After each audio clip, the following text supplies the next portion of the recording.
Hello, and welcome to the 5th episode of the M42 Adventures podcast. I am your host, Rick Trimmer.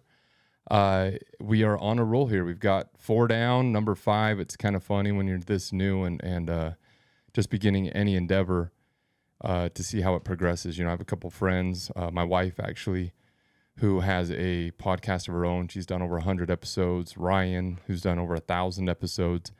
And it's kind of funny to see yourself at number 5, but that's how it goes. You know, a lot of people don't realize that to start, you just start, and everybody wants to start at 100 or 200, and that's not reality. So number 5, here we go. Basically, this one's going to be a little different. What we've talked about doing, obviously, like we said, we're going to do a podcast every Friday. It's going to come out every Friday morning, and we're going to mix it up a little bit.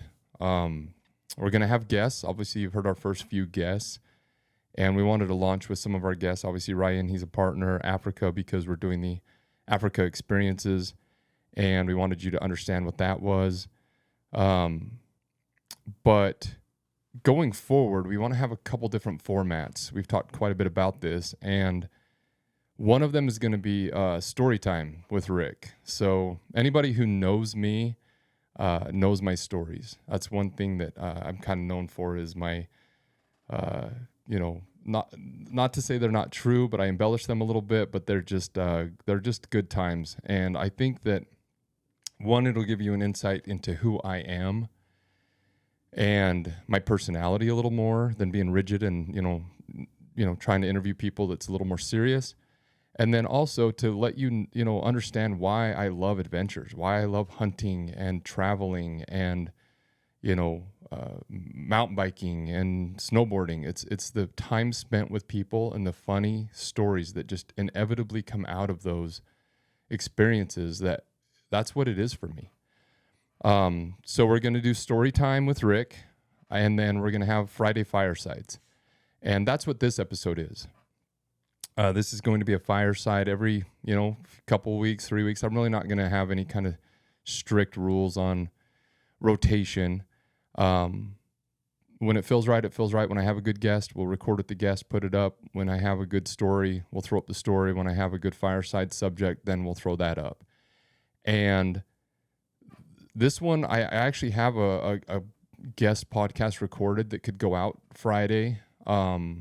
But I wanted to do this one. This is one that I wanted to do for a couple reasons. But the main one is I've been talking to a lot of people about M42 Adventures and starting this and what M42 Adventures is, the actual business model.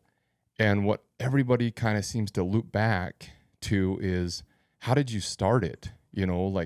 This is obviously my 12th business that I've, either bought or started. And I'm getting a lot more interest in, it's kind of funny, but I'm getting more interest in the actual act of starting the company. And so this episode is going to be that. It's going to be a little bit, I'm actually going to call it the Adventure That Is M42. And that's how I look at this. You guys have heard my first few episodes. If you haven't, go back and listen to them. But basically, I started this company as an adventure, as something new, outside my wheelhouse, something that is scary and intimidating. And that's what I wanted to do. When we got, done, quote unquote, done traveling, mostly just done traveling long term, we had a lot of conversations on what was next. And I've had this idea for a couple years, and it just felt right. And that's just kind of my personality. I don't want to do things the same always. When I think this life is to push yourself, to put yourself outside the box, to experience new things, try new foods, see new places, meet new people. And I knew that this would facilitate that. And so that was the conversation. Me and my wife, we were in Scotland, road tripping. We decided, hey, we're kind of done with this long-term travel. Our kids were getting antsy to get into school, play sports, kind of be the typical, family. And I says, well, I'm going to, I can come back to my businesses that I own. I still own half a dozen, and I could come back to those and be the CEO. But that didn't excite me. Thankfully I'm in a position to where I don't have to work. I don't need the money. And I thought, man, what a great opportunity to come back and do something that I want to do. And so I had this idea, M42 Adventures, and I'm going to kind of walk you through, how this came to be, what it stands for, what it means, and not M42 as far as its business plan, but the business plan to start a new company. I think a lot of people out there are employees, maybe even running your own current business, and you're just kind of stalled out.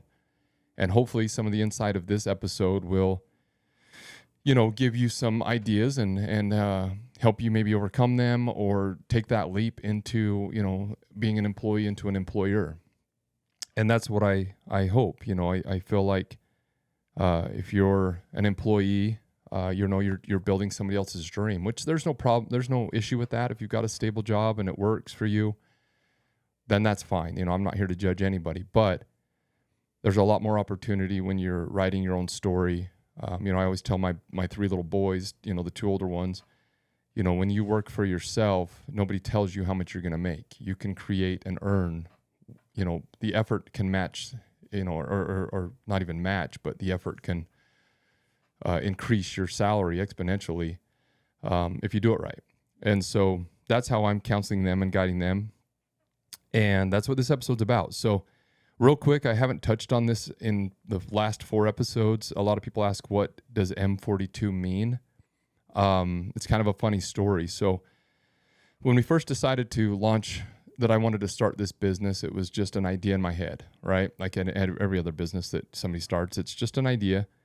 And I started talking to a couple people about it, my wife, a couple close friends, just telling them the idea. I kind of go to my sounding boards and just tell them, hey, this is the concept, shoot holes in it, and I've had hundreds of ideas and they shoot holes and it sinks, it's something that I don't just launch something to launch it. I try to make sure that I have a competitive advantage. What's going to make me stand out, to just go start another business. It's difficult enough. So I try to look for that competitive advantage. And I know I had a couple with this. So talked to some people, told them the idea, and they liked it. They thought it was something that was needed. It was something that would help the world, and it would be fun. And those were the things that I was looking for at that time. It wasn't about the money. Most businesses that I've started in the past are about the money because I've needed money, and that's a reality in life. You need money to survive and do the things you want to do. But this one was a little bit funner and a little bit easier to launch because it wasn't about the money, which takes a lot of pressure off. So we're in Scotland. This was in October, November of last year, 2023. And we get the idea and we start thinking of names. And I knew it was going to be an outdoor adventure company. So me and my wife are driving around, the Isle of Skye is where we were for about that whole month. And we're just running through names. And we had a list of about 70 names. And I don't know if you've ever tried to name a business, but it's getting increasingly harder. Most websites, most names, everything's been taken. And we landed on a few that we liked. It's hard because you'll get attached to a name, love it, and then find out it's taken. And it's just very, very frustrating at the time. It's hard to not get excited about something. You come up with a name, that's amazing. And then we pull it up and it's, already registered. So we actually came up with the name Exodus Outdoors originally, which is kind of funny. Not funny, but the story beyond that is Exodus Outdoors was the original name. And once we found the name, we worked on corporation, we worked on the business licenses, all the things that go into the, before you actually launch the business, getting the website started, working on logos.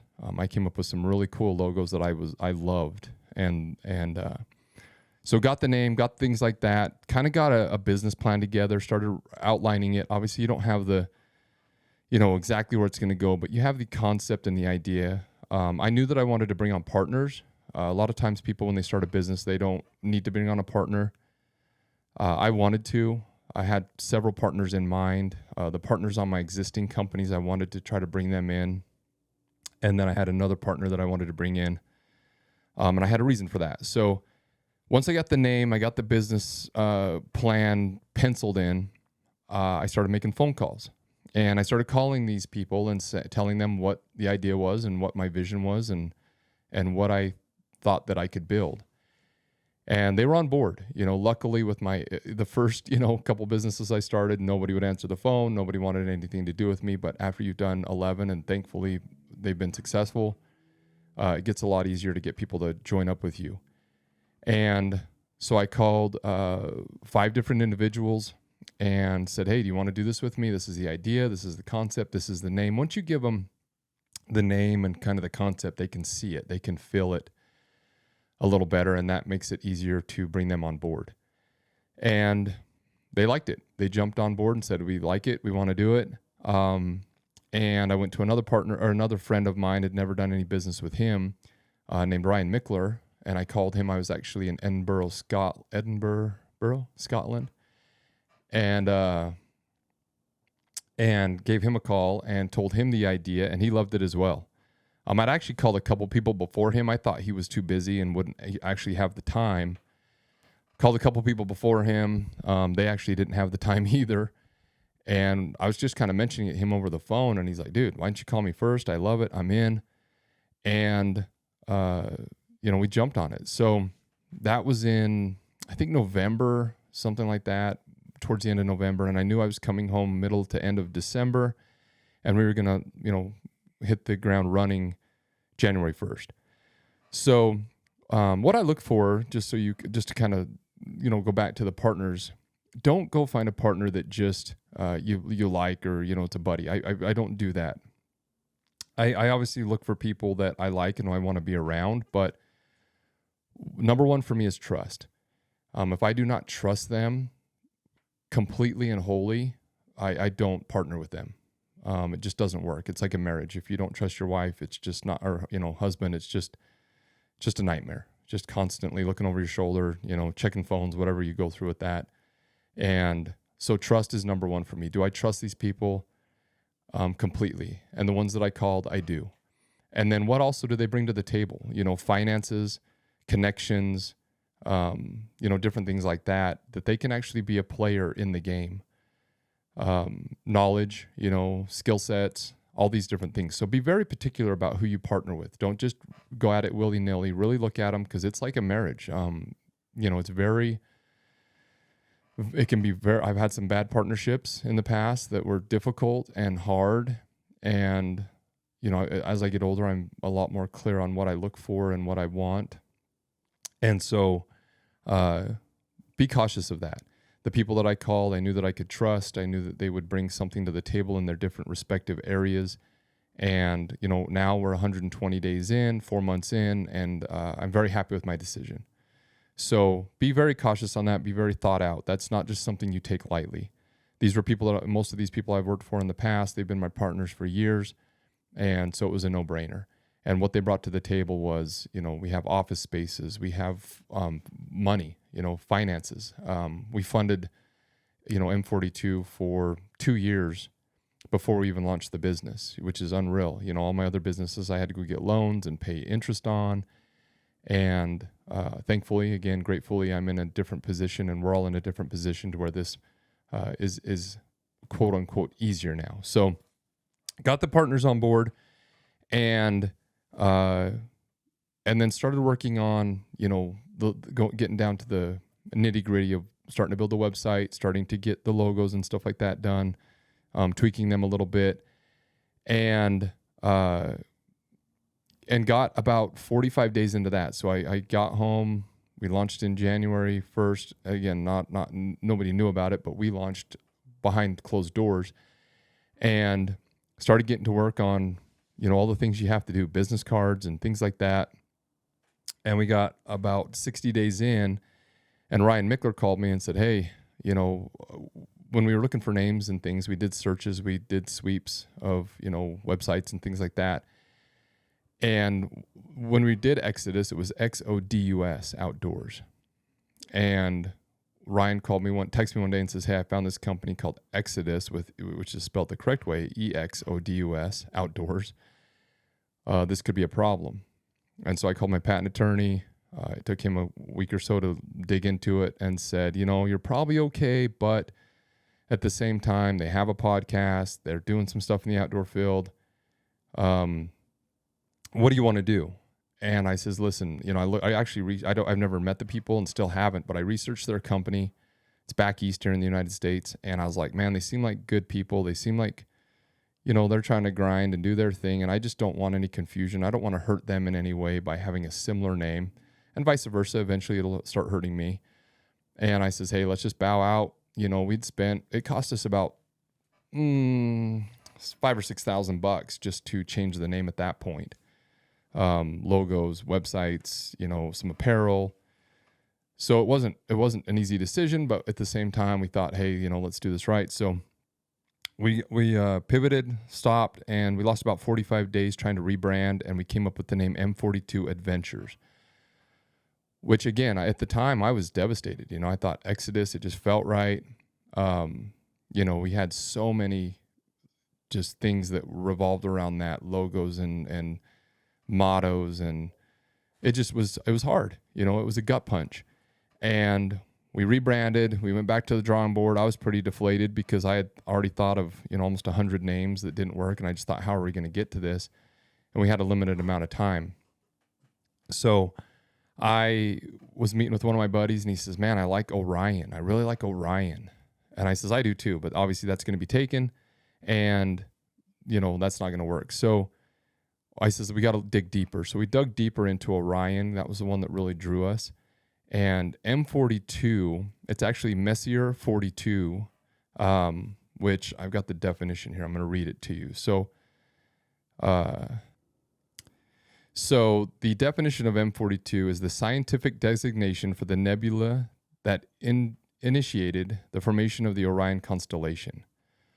Orion as a celestial entity holds significance for the outdoors as it symbolizes the vast cosmic processes that have shaped our universe. The nebula within Orion is a stellar nursery where stars are born, reflecting the continuous cycle of creation and renewal. In the context of outdoor pursuits, Orion serves as a celestial guide, inspiring a connection with the natural world and emphasizing the dynamic forces that shape both the cosmos and the outdoor environment. It represents a source of inspiration, fostering a sense of wonder and exploration in those who venture into the outdoor world. And that was it. We're like, that's it. It's catchy, M42. It's easy to say. It's easy to put on a hat. All these different things you got to kind of think about when you're trying to come up with a logo and a brand. And we were like, that's it. We went away from outdoors. We got into adventures because we thought, these are going to be more adventures than just outdoor. We just thought that sounded better, and we do like it. And that's how that came to be. It's Ricky actually told me down the road. It's funny after you kind of name something and get going down the road. And Ricky's here in the studio with me, and he actually looked up, and 42, right? The number 42 is how do you describe that?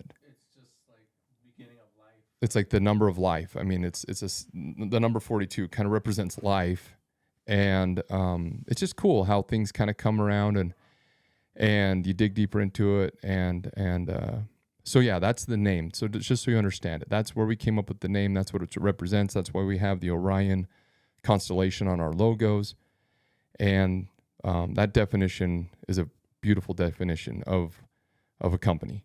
And so that's what we went with. So we came up with the name, we rebranded, and then we started jumping into funding, getting professionals in their fields. Obviously, that's one thing that people don't understand. I was up at this men's retreat last weekend with Order of Man. And again, I'm telling a lot of these guys, there's 25 guys up there, and I'm telling them, hey, I've started this M42 Adventures. This is what we're doing. And most of their questions came back to, how did you start a business?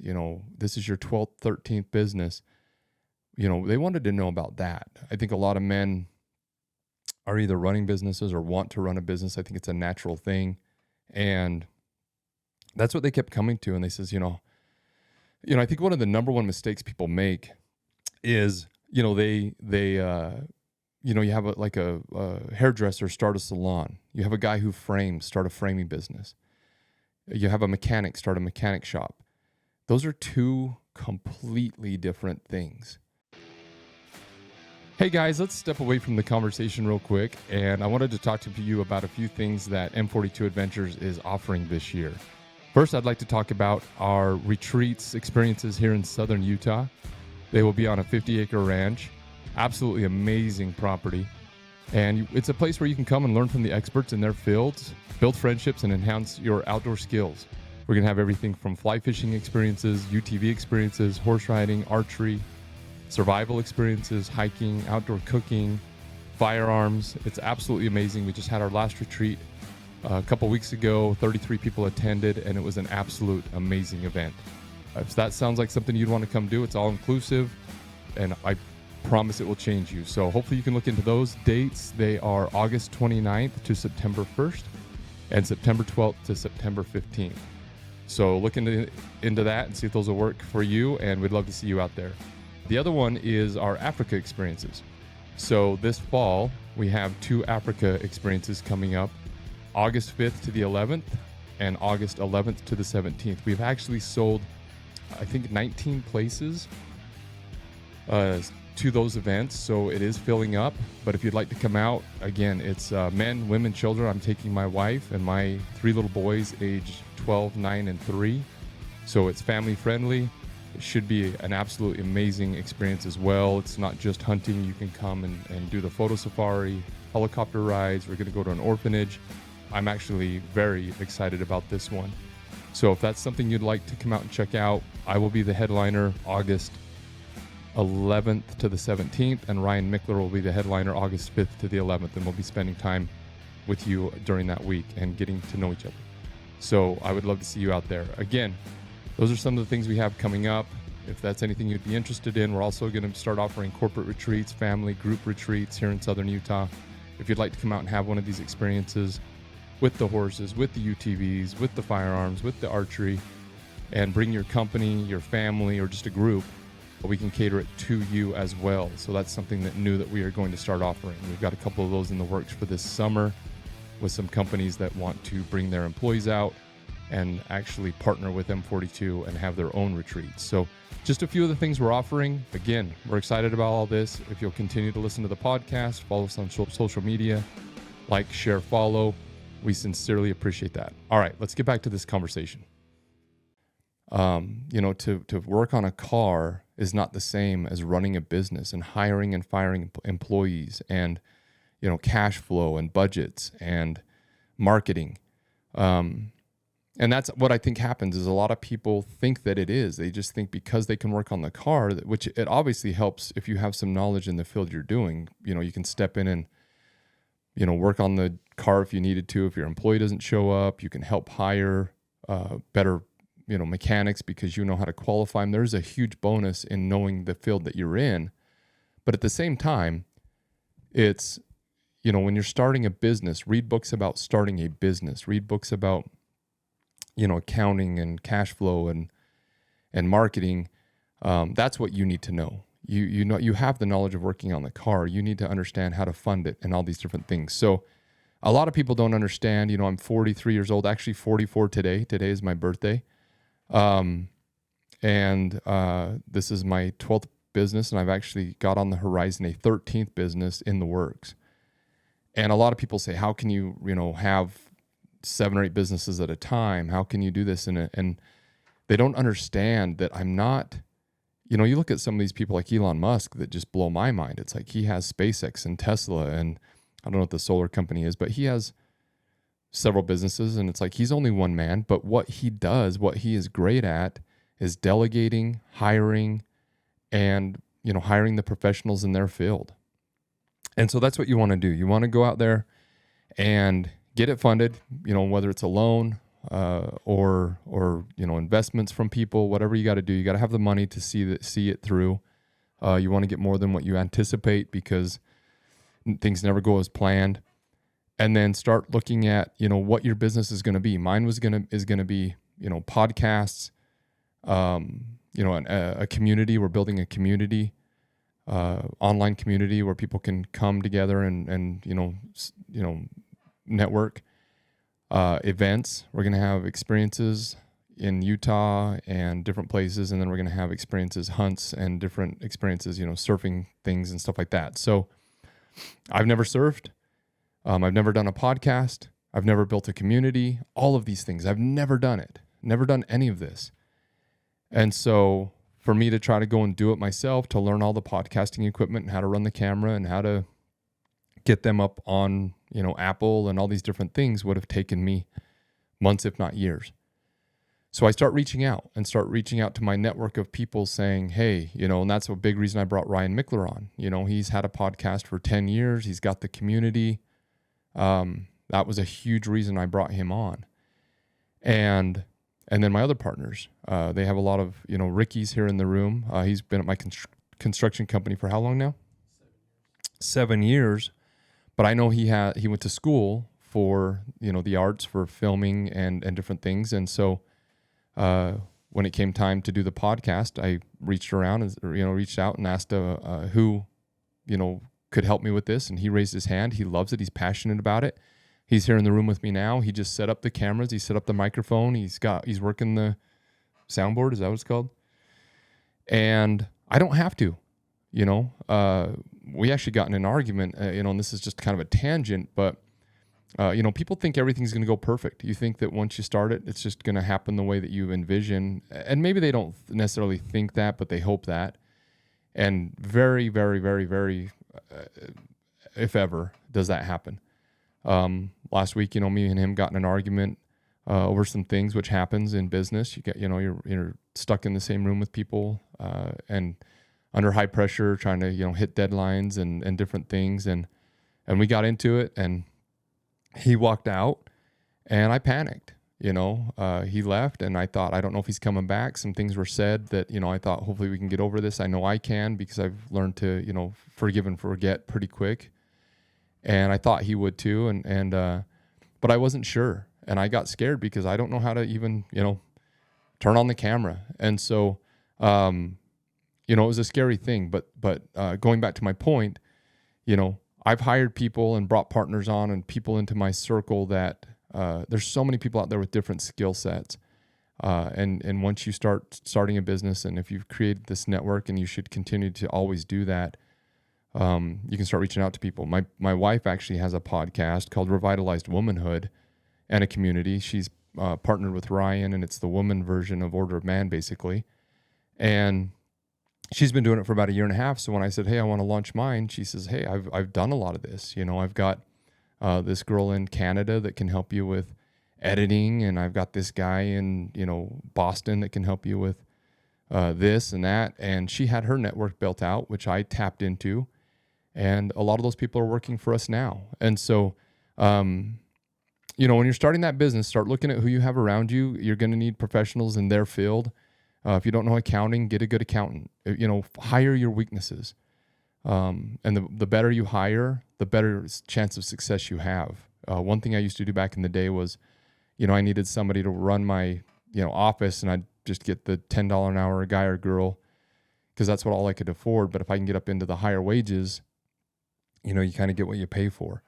And so obviously we're all on a budget, even us with this, we're on a budget, but hiring professionals in your field. And then we started looking at experiences, vendors, locations, what activities we want to do, and started creating a budget. And that was kind of our business plan. So then I went in and I wrote it better, a little bit more detailed on what I think.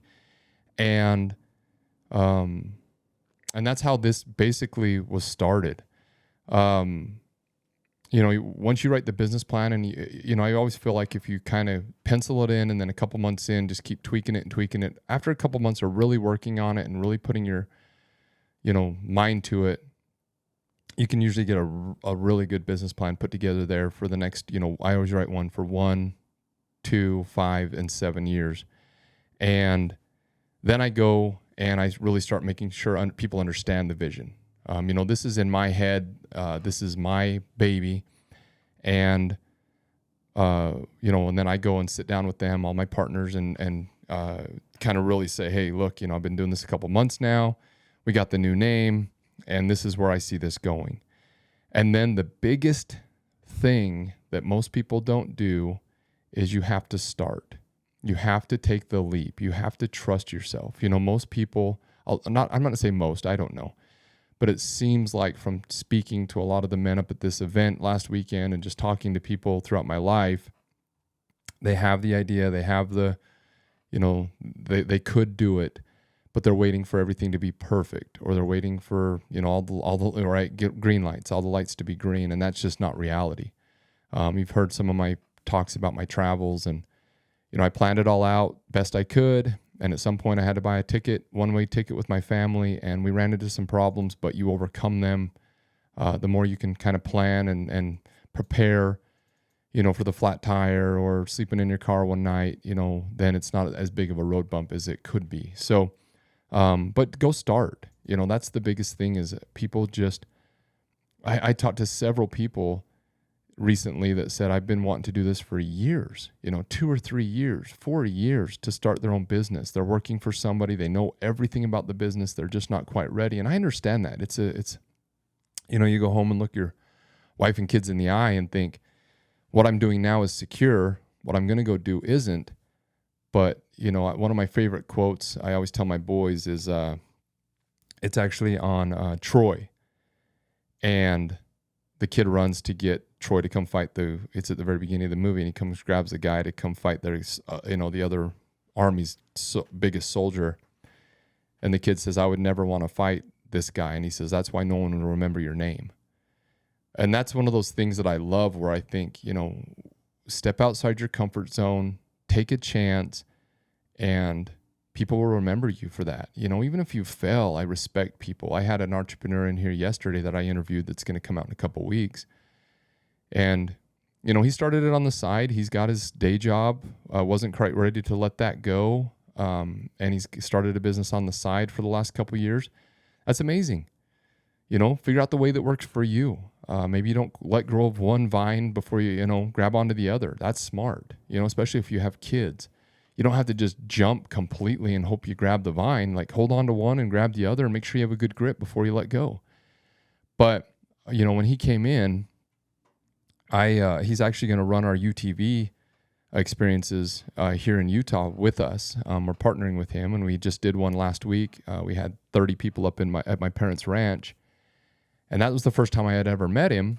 But I knew that I needed UTVs. He's the professional in his field. I hired him. He came out. He ran the event for the UTV, part, and it was an amazing experience. I've been around UTVs my whole life, and I learned just a ton of knowledge. And I asked him to come be on the podcast. And, I said to him in the podcast, I says, I automatically am drawn to you and rooting for you because you're an entrepreneur. I've been an entrepreneur my whole life. Since I was 25, that's all I've ever known, is running my own businesses. And I respect people who try, even if they fail. I say, man, good for you. You swung. Hopefully they'll get back up, learn the lesson, and, continue on and not give up. That's the, ultimate failure is if you give up. To fail or to stumble or to fall, that happens to all of us.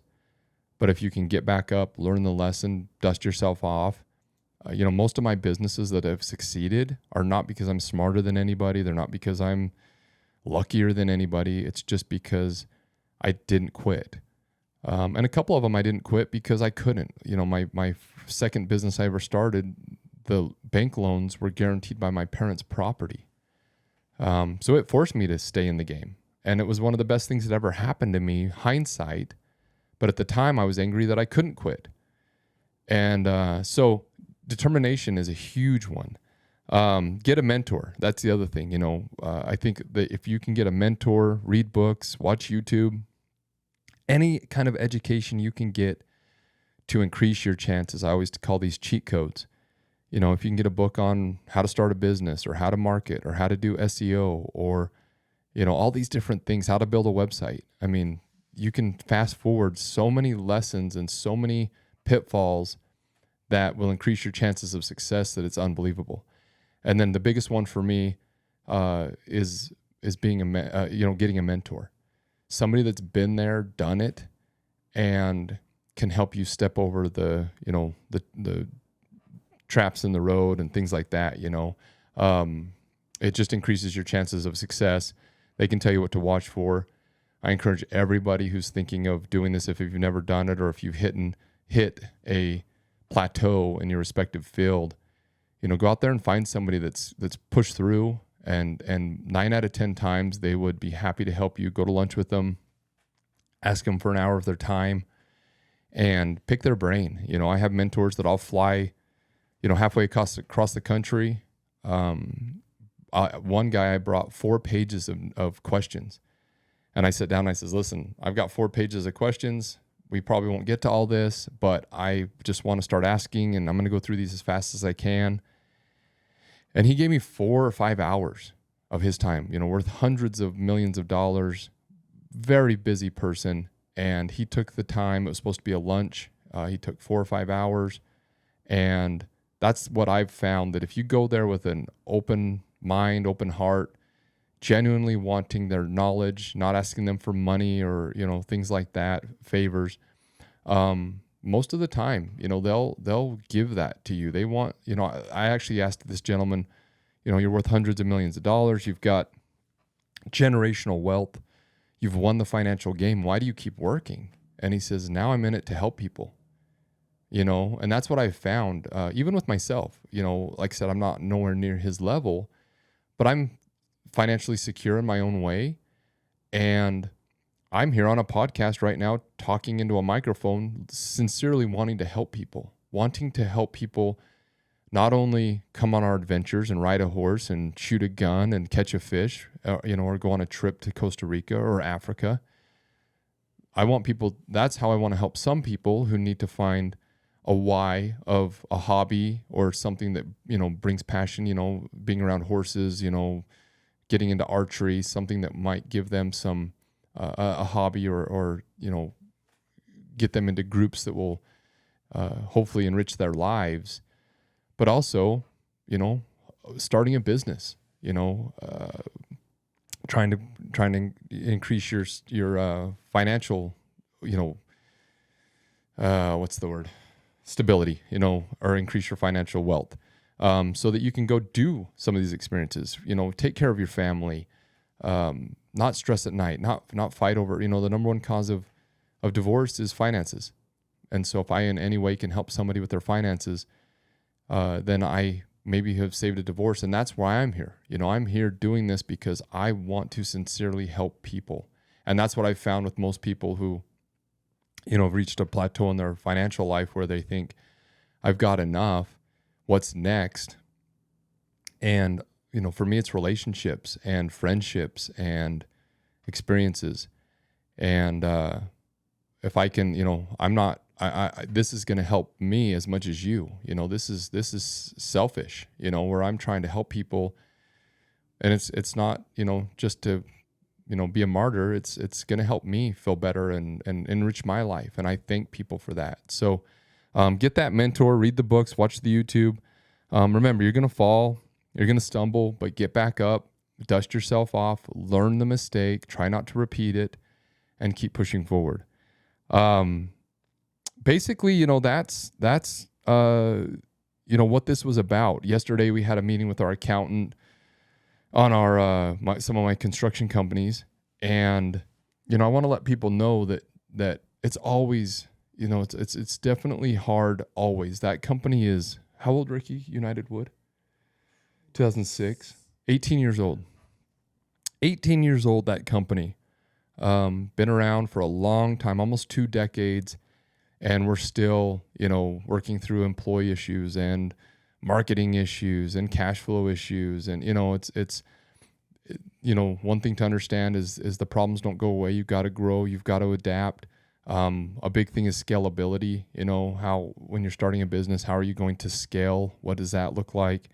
But always be vigilant. If you're in the middle of running a business, Watch your numbers. I always tell everybody the numbers are like, the patient in the hospital. It's like you walk in, you check the blood pressure, you check the heart rate, you check the oxygen level, and you should do that, daily, and make sure that your business is sound. And if you see a drop in blood pressure, go to that, see what's happening, and check on it. So don't get complacent. Just because your business is older, keep watching it, keep making sure that it's viable and growing and modernizing. It's a big one right now. We've added a lot of new machinery to our wood mill to keep up with the world and the way it's going. So continue to do that. And then the other thing that's interesting to me is know when to call it. That's actually one thing that I think a lot of people don't realize. I see a lot of people running businesses, and I know this kind of goes against when I said don't give up. And I don't mean give up if you stumble and fall on losing a job or an employee quits. That's not when to call it. But if you're running a company and it's just making you miserable, you just don't see the light. I see a lot of people running businesses that I just think, hey, you would be better off doing something else, for you personally, for your family, financially, whatever it may be. So when you get into a position to where, don't be too stubborn. Make sure you talk to people, get mentors, people that have been there, get their insight, be open and honest. I think a lot of people, we try to put our best foot forward, and if you don't tell all the truth or give them all the insights, then they can't help you make the right decision. So be honest. But yeah, if you get into something and it's just not working out, and you've been doing it for years, and it's just not gonna, get that mentor that can kind of come in and say, listen, from what I can see, this one might be time to let it go. I've seen a lot of people waste many years trying not to give up, which I admire so much on one end, but at the other end, they would have been better off to cut and go do something else. So anyway, that's what this episode's about. Hopefully that gives you a little insight onto what we're doing here. We're 120 days into our journey. We're just a baby. We have big plans, big expectations, but it's going to take years. I don't jump into a business and think this is going to take a few months or, a year. It's going to take years. It's going to take a lot of people, a lot of dedication, consistent, hard work, but I believe in it. I'm excited about it. I think it's going to change people's lives, which is, that's my monetary, guide is how many lives we change, how many people we help, and we are, on the path. And so hopefully this helps you. Hopefully this was a beneficial podcast for you to listen to. I know your time's valuable. It's the number one thing you can't replace. And I'm trying to just give you some knowledge that might help you with wherever you're at in your life. Continue to listen. If you'll follow us on Instagram, Facebook, all the social media platforms. We're on YouTube now with the videos. If you want to watch those, please like and share. If you want to come out to an experience and talk in person, our experiences aren't just riding a horse. We're going to have firesides just like this. And I will sit down with you and we'll spend time on what you're going through. And if I can't help you, we have people who, like I said, are respective in their fields who can help you with, the different aspects. But we're genuinely here to better your lives, and that's what we're working on. So thank you for listening. We appreciate you sincerely, and we'll catch you on the next one. Thank you very much.